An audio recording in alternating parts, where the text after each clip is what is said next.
the Dershow, we're privileged to have a very, very important voice in the media today, Christopher Ruddy, who is a friend. He runs NEWSMAX, which is becoming increasingly influential, watched by more and more people, and sometimes controversial.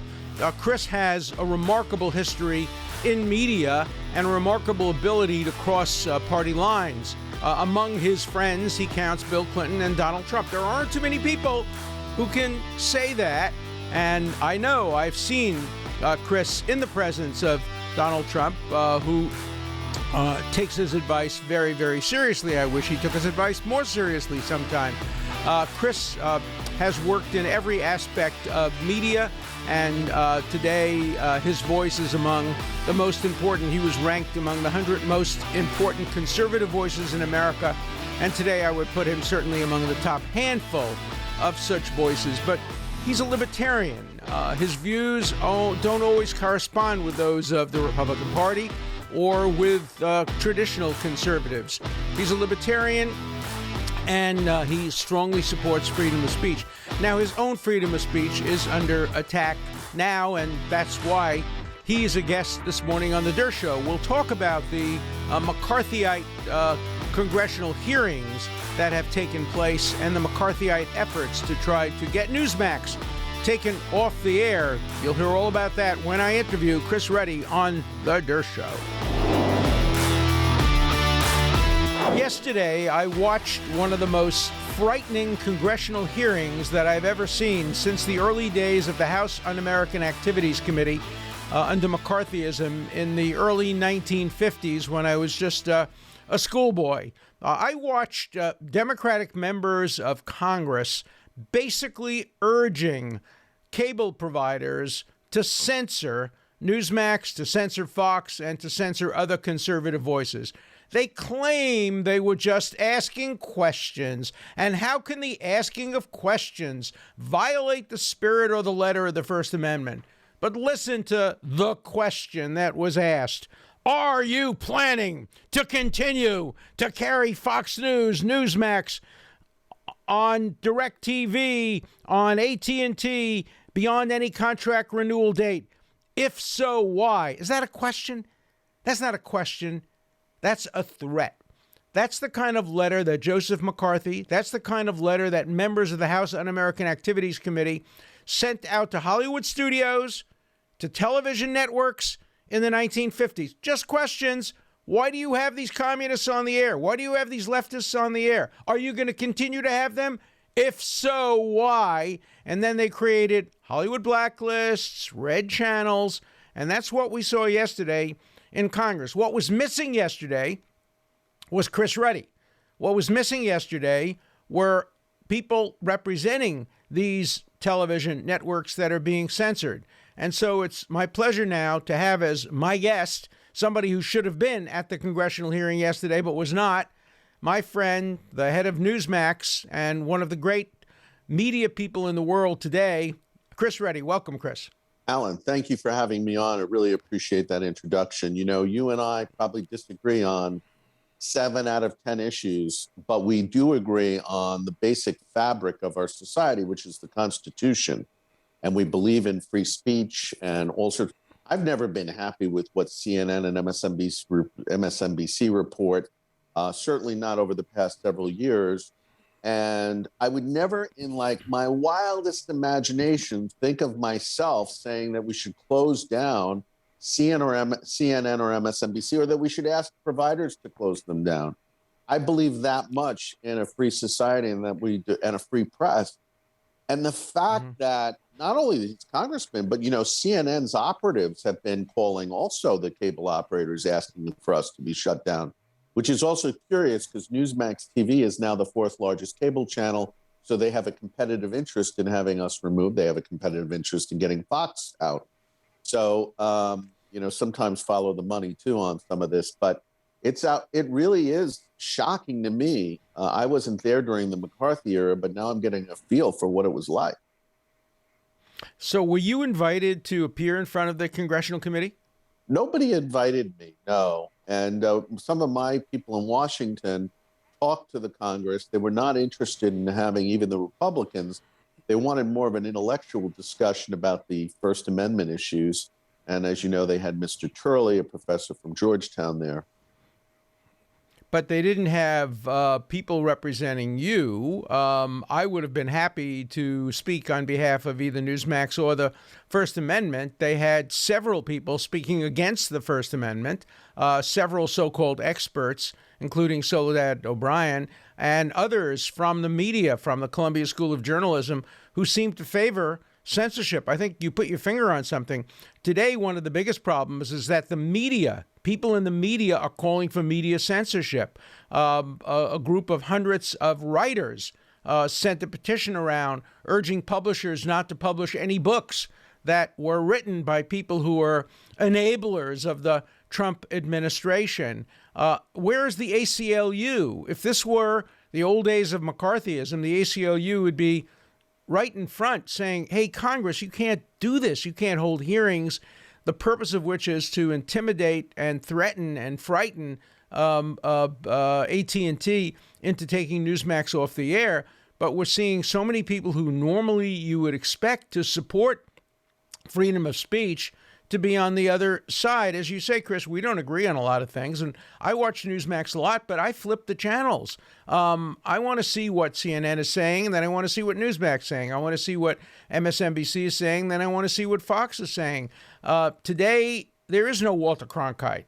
There is nobody you can turn to and say, now I'm going to watch CBS News, I'm going to see what Walter Cronkite says, and I'm going to believe every word of it. Today, you have to go from channel to channel to try to get a sense of what you accept and what you don't accept. So, Chris, do you think that any of these providers, any of these satellite or cable platforms are going to take seriously what these Congress people said? Or is your ability to be on television in danger, do you think?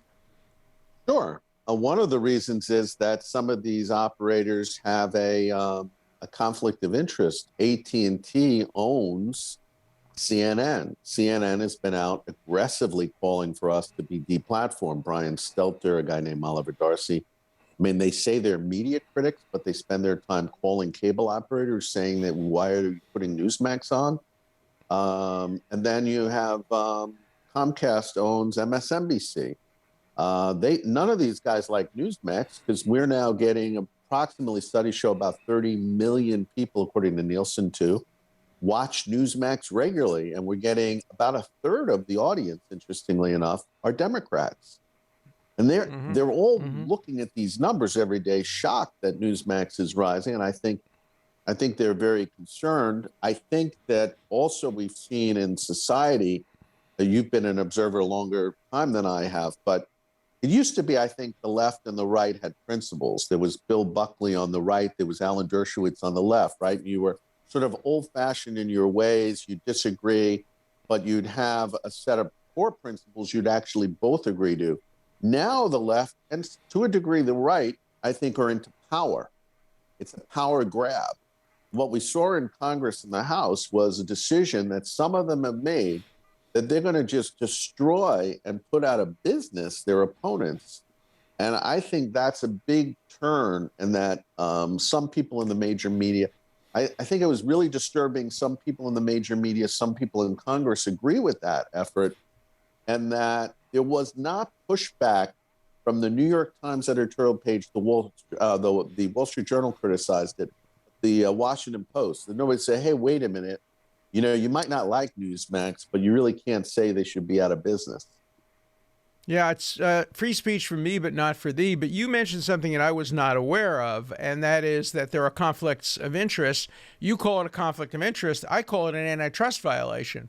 If you have people who both own the satellite and cable providers and also decide who gets on television, that creates a real antitrust problem. And if anything ever happens, if any of these providers cancel you, and it can be demonstrated that they get an economic advantage from that through the increasing the viewership on channels that they own, that really does open up the possibility of a significant antitrust suit. Look, we're going to see antitrust suits now in the social media and across media world, that's a problem too, because it impacts on the First Amendment.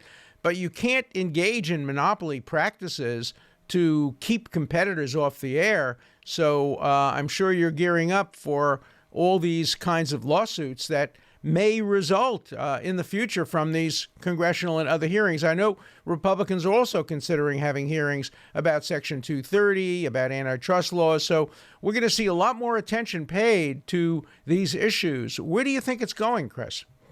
Well, Alan, it's interesting. There's another bigger conflict that's underway in Congress in the subtext of the hearings yesterday. The two prime movers of closing down NEWSMAX and One America and Fox are two congressmen. One is Congresswoman Eshoo and Congressman McNerney. They both are from Silicon Valley. They both represent Silicon Valley. It was pointed out to us that, and they make an issue of this in their letter, which they sent out, as you quoted there, one of the questions that they asked the operators. They mentioned that they're really concerned about television and not social media, and that they say that social media is not as big an influence as television is. And they're using some clever stuff, and there's sort of like misinformation on their part. But social media is Facebook and Twitter and LinkedIn and all these other companies that are, I think, guilty of being platforms of massive disinformation. And they're saying, we don't want to talk about that. We want to talk about legacy cable channels like Fox or now NEWSMAX. So it's interesting. It's definitely, and people in Washington in the know say this is the Democrats are trying to get people off of the social media and onto the cable systems and focusing on Fox, and it's sort of a strategy that they have. And the letter clearly indicates that it is true that most Americans get their information from news on television, but most of that is not cable news, believe it or not. It's local TV news. 70% of Americans get their news from the 6 o'clock news or whatever they get in the local community. And if Congress wants to look at the impact of local news, they should. And there are issues there. But NEWSMAX has, we're in over 100 million homes right now through cable and through OTT platforms. And Fox is in almost a similar number, et cetera. So, but the bigger impact has always been local news. But again, there's a big conflict, and social media is trying to hide from the 230 issues that people should be looking at. Well, they're not going to be able to hide from it, and there will be attention paid to it. For me, the best quote came from Bill Safire, the great conservative columnist from the New York Times, who said many years ago, every American has the right to complain about what's on television except Uncle Sam. Uncle Sam has no right to complain about what's on television. Uncle Sam is the umpire. Uncle Sam is like the referee in a football game. The referee in a football game doesn't go over to one coach and say, by the way, I don't like the way you're playing your running game. You ought to do more passing. And the United States government has no right to tell NEWSMAX or Fox, no right to go into their editorial rooms, no right to go into their newsrooms, and no right to put pressure on TV cable carriers. I want to just read you another one of the questions. Here's another one of the questions. These are so-called questions. And the Congresswoman said, how can you violate the First Amendment if you're just asking questions? Here's the question. Have you taken any adverse actions against Fox News, NEWSMAX, for using your platform to disseminate disinformation? Is that a question? Have you taken any adverse actions? It's a demand. Take adverse actions against these people. Not a word about CNN. CNN, I have to tell you, I watch a lot of television because I flip the channels. Of all the TV stations, all the cable stations, CNN is absolutely the worst. They doctor tapes. They edit statements.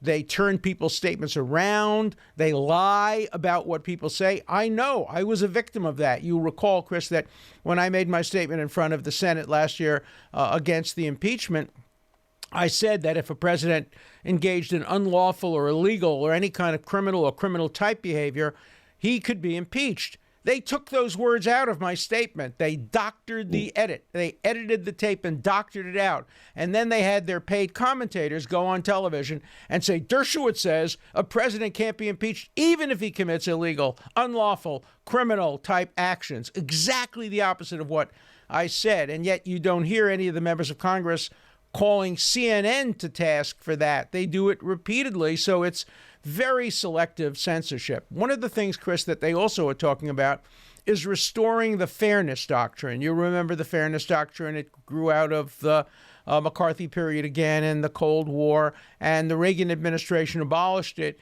It required stations like NEWSMAX, if you present one side of an issue, to present the other side of an issue.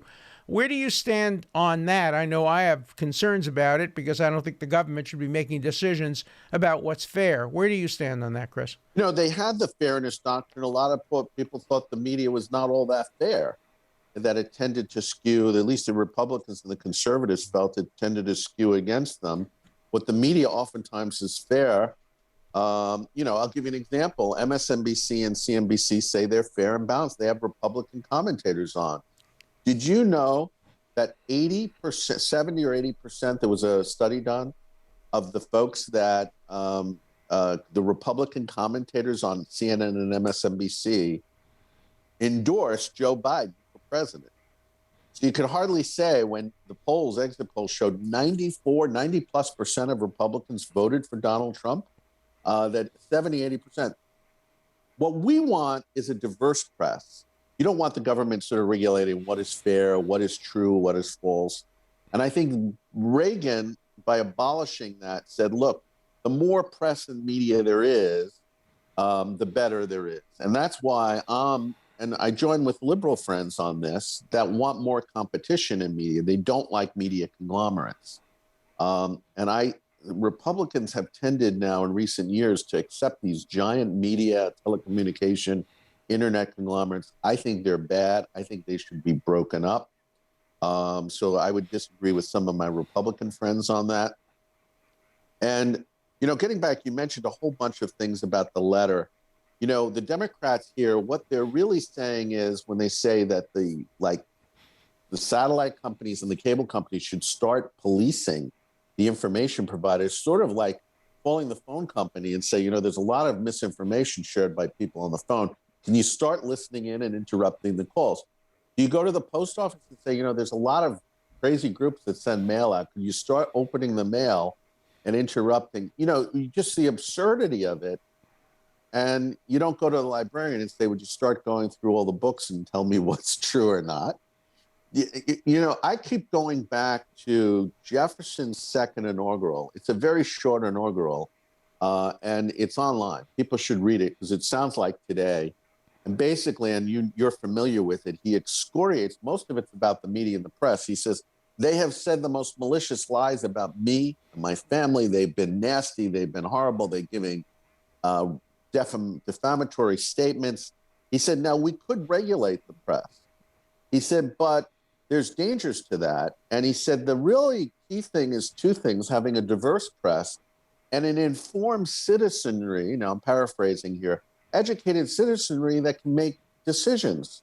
I remember they were saying, well, Facebook had a story that the Pope endorsed Donald Trump, and that must have skewed the election in Catholic area.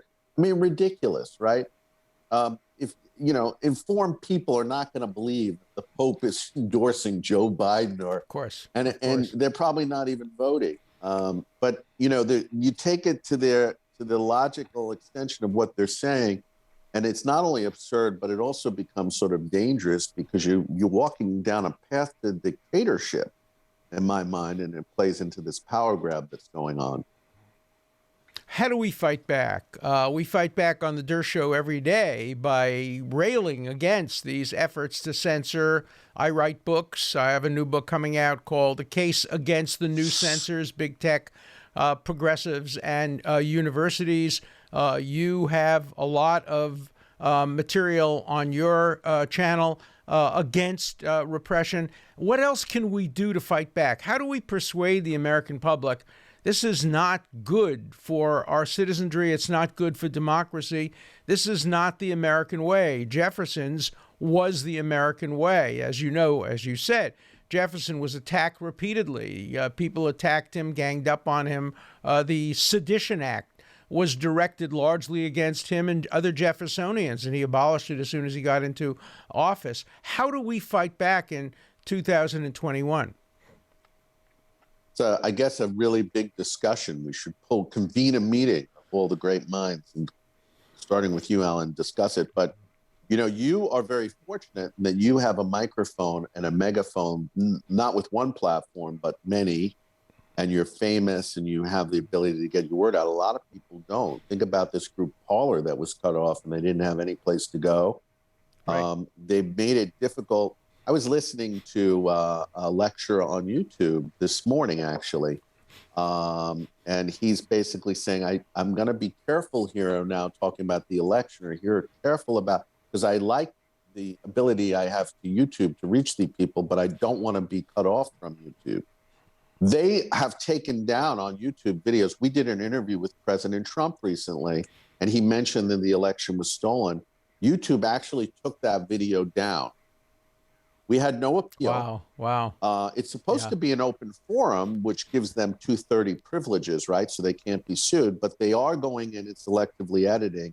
We had to go in and edit the video and take out the portions and put it up there. Not that I wanted to do it, but it was the only. So I do think even they are very selective. I challenge their policy. I purposely had Joel Pollack on my podcast because Joel had written a book basically questioning the election. I don't agree with that. I don't myself think the election was stolen. I agree with basically Justice Thomas's dissenting opinion just the other day when he said they should have taken the Pennsylvania case. I think the Pennsylvania courts did violate the Constitution, but there weren't enough votes to change the outcome of the election. But in any event, I had Joel Pollack on, and Joel Pollack violated YouTube policies by questioning the election. And I challenged YouTube to take down that podcast, but they didn't do it. They didn't accept my challenge because they knew if they did, I would be suing them.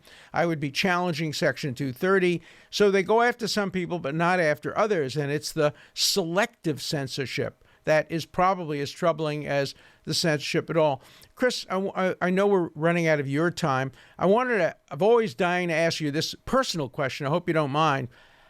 You're friendly with both Donald Trump and Bill Clinton. You may be the only person on the face of the earth who can say that. I guess I can say that. I think I'm still friendly with Bill Clinton. I don't know. I haven't spoken to him since I defended President Trump, but I know you're friendly with both of them. How do you manage to do that? Well, you know, there's a lot of history here, too, because I was friends with Bill Clinton for a long time. I was been friends with Donald Trump for over 20 years now. And I got to know Trump when he was a pretty strong Democrat. He would fundraise for people like Chuck Schumer and others. I know that seems like ancient history to a lot of maybe your listeners and others, but they actually liked each other, and the Clintons and Trumps were fairly friendly, went to weddings and parties and events, and were donors to Trump raise money for Hillary Clinton's election. So, you know, there is shared history. Things got very tense politically, but I've still remained good terms with President Clinton, who I deeply admire and I like. And I think he was a guy that tried to build the center. And I think he really loved the idea of championing America around the world. And I really came to admire him during the War on Terror, when most Democrats were attacking George W. Bush. And Bill Clinton was out sort of as an ambassador to the rest of the world, supporting the Bush policies. People forget that. Hillary Clinton voted for the war in Iraq. That's the reason she lost the 2008 election to Barack Obama. So it's not, you know, Republicans like to cast a foul look at the Clintons, but I think that certainly on Bill Clinton's record, it's very good. And I just, you know, my view is if Donald Trump wanted to stop being a friend of mine because I'm a friend of Bill Clinton's, you know, be my guest. But Donald Trump knows I'm friendly with a lot of people on both sides. He knows I'm friendly with a lot of. I brought Maggie Haberman to Mar-a-Lago twice to have dinner. I'm friends with her for many, many years. I had worked with her husband when I was at the New York Post. And the president Donald Trump has a lot more bandwidth than people think. He might try to make a lot of exclamatory statements on Twitter and other things that get people upset. But he's a lot more open-minded, I think, in person. And I've always found him that way. And it's all for the good, I think. I think he got a lot of, unfortunately, he had a lot of not good advice as president, because I think he really had the ability to be more of a center president and would have won re-election with a much bigger margin than having lost the election. I do believe that he lost the election, by the way, and that the results were legitimate, although I do believe that the mail-in ballots, shenanigans like you referred to on how they changed the rules, were not good, and that could have cost him the margins in some states. Look, you're a man of great nuance and sensitivity. How do we learn? How do we use you as more of a model? I think Americans today crave a return to the center. I think many Americans crave the ability to speak to each other the way you can speak to both sides, the way I used to debate Bill Buckley. Today, we're seeing friendships being ended, family relationships being destroyed over how to pick sides. How do we get back to a situation where we can talk to each other? Do you think the Biden administration is going to help do that? Because Biden obviously was a more centrist candidate among the Democrats who were seeking the presidency. He was the most centrist. Do you think that holds a promise of moving us more to the center? I think we dodged a bullet by getting Joe Biden. I mean, imagine if it was Elizabeth Warren, we'd be in a lot of trouble. I think Joe Biden, essentially, in his heart of hearts, is a centrist. So I think that's the plus side, but we're not really seeing in a lot of his initial policy decisions. I think his personnel decisions, I've written about this on NEWSMAX, are pretty good. They're fairly centrist. They're experienced people. Like Merrick Garland, I've always thought pretty highly of him.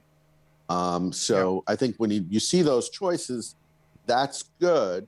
But so in answer to your question, Alan, maybe it's from my Catholicism, but, Thomas Aquinas said, you really don't have a virtue until you practice the virtue, and that you need to practice the virtue to actually make it become a virtue. So what that means is that we have to practice proving that we're the center. Like, I can be friendly with Bill Clinton. You can be friendly with Chris Ruddy. We're demonstrating to people that we can actually work together, right? By having this conversation, liberal, conservative. That's how we make that happen again.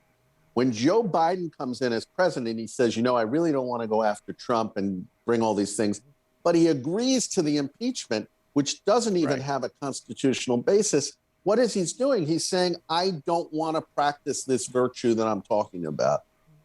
Bill Clinton, at least, when he went through his impeachment, it was incredible about this guy. They threw everything in the kitchen sink at him, and he kept meeting with Newt Gingrich, and the Republicans say, hey, I want to do a deal. Let's do welfare reform. Let's do this. Let's balance the budget. I mean, that's the model that we should be using, where you ignore all this riffraff and political stuff. But I'm not sure that people want to, I mentioned to some Democrat, I said, why doesn't Joe show that he's a little independent? He said, well, he's got a base like you guys got a base, and he wants to appeal to that base. I'm like, we're never going to get out of this mess if everybody's constantly appealing to their base. Well, you talk about virtue, and I want to talk a little bit about courage, because I don't think we see a lot of courage being shown today. For example, on the congressional hearings yesterday, you would think that some libertarian Democrats would have stood up and opposed that. You would think that some libertarian Democrats who believe in the Constitution would have opposed the impeachments, and yet they voted straight down party line because they're terrified about losing their base. And it's very hard today, and I don't think John Kennedy could write a book today called Profiles in Courage that would be more than 4 or 5 pages long. It would be very, very hard to fill such a book, because courage is not a virtue that a lot of people are showing today. You've shown courage over the years. You have confronted your friends. You have confronted the Republicans, the conservatives. I think I've shown courage confronting the Democrats, but I wish there were more people who could show that. I know we have limited amount of time with you, so Chris, I want you to get the last word. Tell us, where do you think we're going from here, and what we can do to make America better. Other than everybody should watch Newsmax and everybody should read Newsmax. I write op-eds for Newsmax. I love doing that. And tell us what else you think we can do. Alan, I would only qualify saying everyone is watching Newsmax, obviously, and we're talking about it all the time. So it's good that we're in the news. But courage is again another one of those virtues you got to practice. And like I've always been for immigration. I've disagreed with the president on this. I think had he been more pro-immigration, I think securing the border was fine and great, and that had really strong support and makes sense in the post 9/11 world. Other reasons, but we need immigrants. We're a country of immigrants. Donald Trump himself is the son of an immigrant, the grandson of immigrants. Mm-hmm. It's insane that the Republican Party is not the party of immigration and legitimate legal immigration. I think they should do a deal with the Democrats.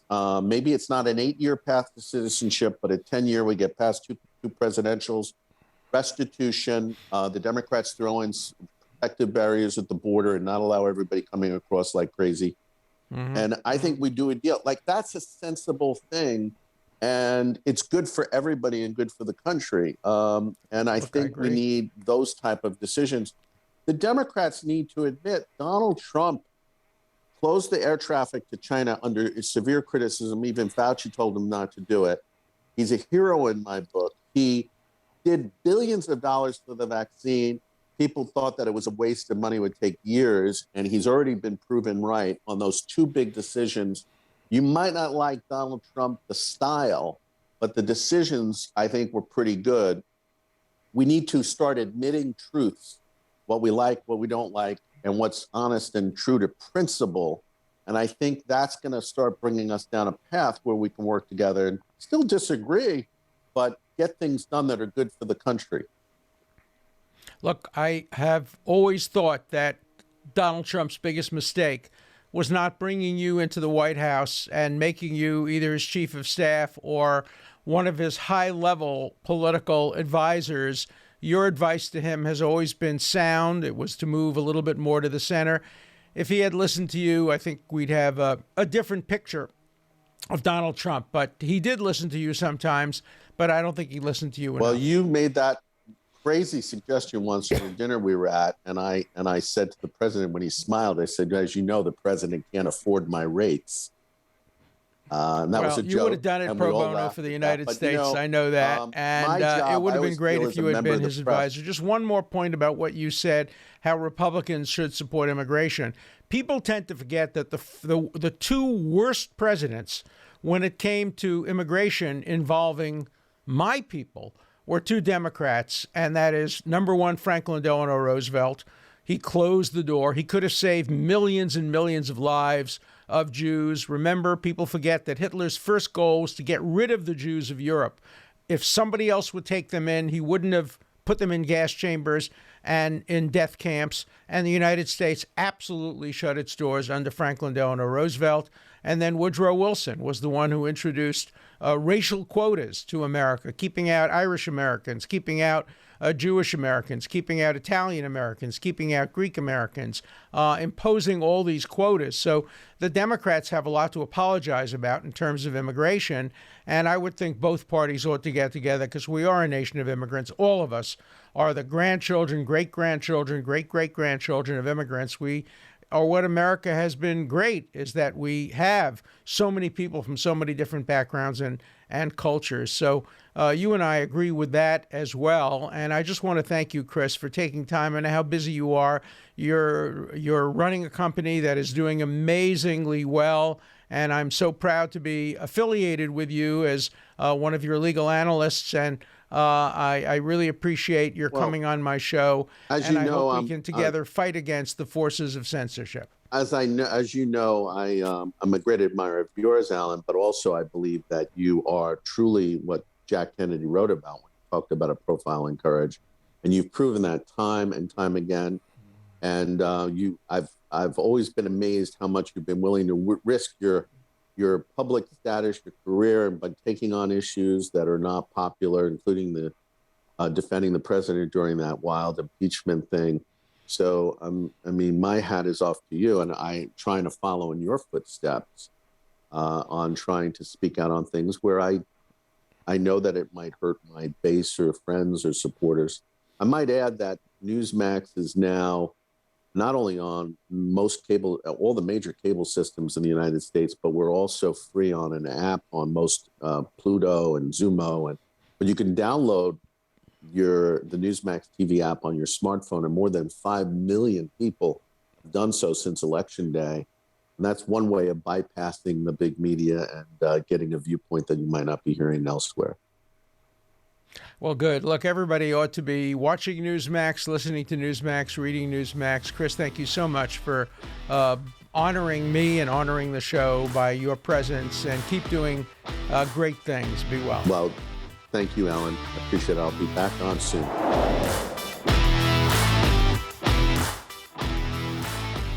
After hearing Chris Ruddy, I think you will understand why I feel so strongly that he must remain on the air, and that these members of Congress who want to take him off the air, who want to censor him, who want to prevent you and me from hearing his wise words, are engaging in activities which are so un-American that they remind me of the McCarthyism of the late 1940s and early 1950s. On the Dershow, we will always fight against that form of McCarthyism, whether it comes from the right or it comes from the left. And I think, again, watching Chris Ruddy, who is conservative and who tends to be Republican, and me, who is a liberal and a Democrat, we share a libertarianism, we share a love of the Constitution, we share a complete support for the First Amendment and freedom of speech. And on the Dershow, we're going to try to have more and more guests and more questions and more comments about how we can use our united love for the Constitution, our united love for America,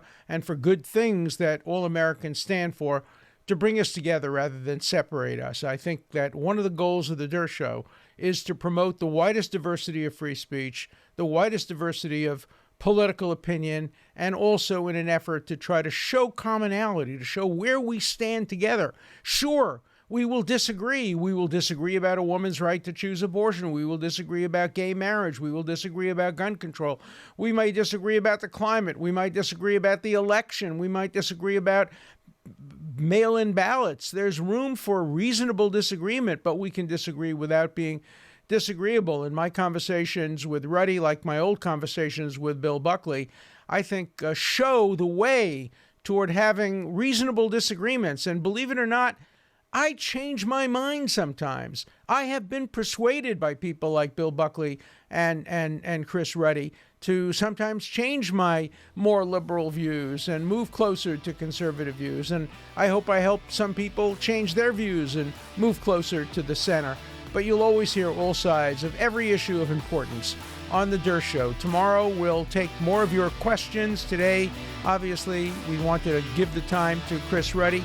But please keep calling in, keep subscribing, keep giving comments, and keep being the wits for the Dershow. An important part of the Dershow is your voice, your questions, your comments. Please call 24/7. The number is 216-710-0050. Keep your comments short and to the point. Again, the number for you to call 24/7 is 216-710-0050. Hard questions, criticisms, everything's fine. Just keep your questions short, and I'll answer them all on the Dershow.